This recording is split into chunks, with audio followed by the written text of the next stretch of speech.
पाठ 6 घमंडी का बाग। पाठ प्रवेश। किसी ने कहा है, बच्चे मन के सच्चे, सारे जग की आंख के तारे। ये वो नन्हे फूल हैं जो भगवान को लगते प्यारे। फिर भी कुछ लोग बच्चों के साथ अच्छा व्यवहार नहीं करते। यह कहानी एक ऐसे ही घमंडी आदमी की है। एक बड़ा सा सुंदर बाग था।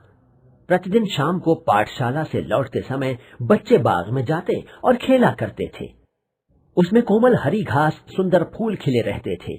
उस बाग में अमरूद के बहुत से पेड़ थे जो वसंत ऋतु में सफेद कलियों से लहलहा उठते और गर्मी में फलों से लद जाते थे। उन पेड़ों पर बैठकर पक्षी इतना सुंदर गान करते कि बच्चे भी अपना खेल छोड़कर उसे सुनते थे।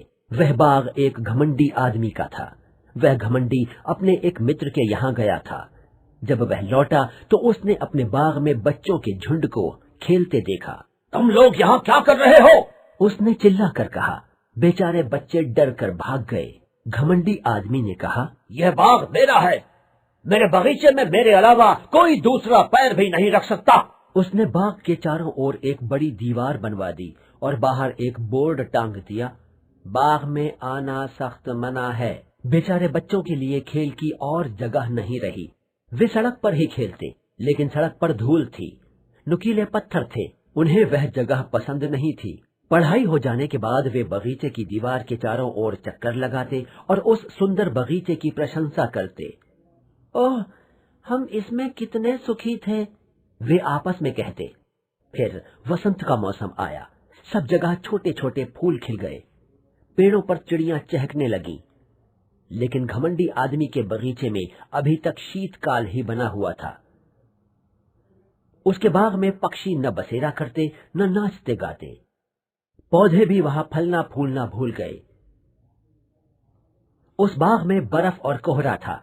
दिन रात ठंडी हवा के झोंके उस बगीचे में लहरें मारते। फिर ओले भी पड़ने लगे। सारा बगीचा तबाह हो गया। कुछ समझ में नहीं आता, वसंत अभी तक क्यों नहीं आया?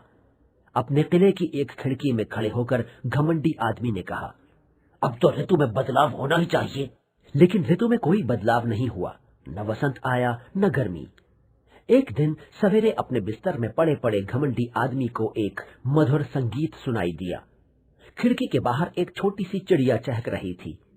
घमंडी आदमी को तो पक्षियों का गाना सुने जमाना गुजर गया था, इसलिए उसे वह संगीत संसार में सबसे अधिक मधुर लगा।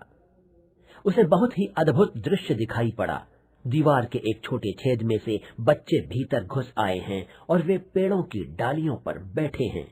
जो पेड़ उसे दिखाई दिया, उसी पर उसने एक बच्चे को बैठा देखा। उन बच्चों को पाकर वे पेड़ बहुत खुश थे। पक्षी इधर उधर फुदक कर चहचहा रहे थे। यह एक बहुत ही सुंदर दृश्य था। बाग के एक कोने में एक छोटा सा बच्चा खड़ा था। वह इतना छोटा था कि वृक्ष की डालियों तक नहीं पहुंच सकता था। बच्चा दुख से रो और चिल्ला रहा था। चढ़ जाओ बच्चे, चढ़ जाओ, पेड़ ने कहा और अपनी डालियां उसकी ओर झुका दी। किंतु बच्चा इतना नन्हा था कि उन पर चढ़ नहीं सका। यह देखकर घमंडी आदमी का भी हृदय पसीज गया।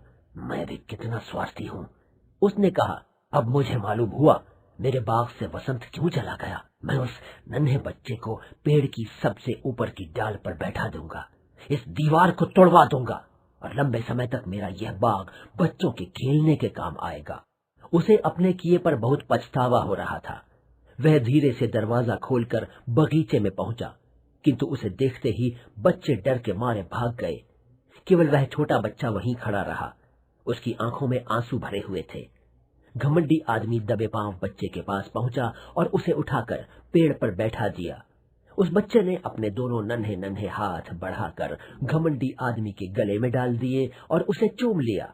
दूसरे बच्चे भी यह देखकर कि घमंडी आदमी अब बदल गया है, दौड़कर बगीचे में वापस आ गए। उन बच्चों के साथ ही वसंत लौट आया। उस आदमी ने कहा, बच्चों, अब यह बाग तुम्हारा है, खूब खेलो कूदो। फिर तो बच्चे रोज छुट्टी के बाद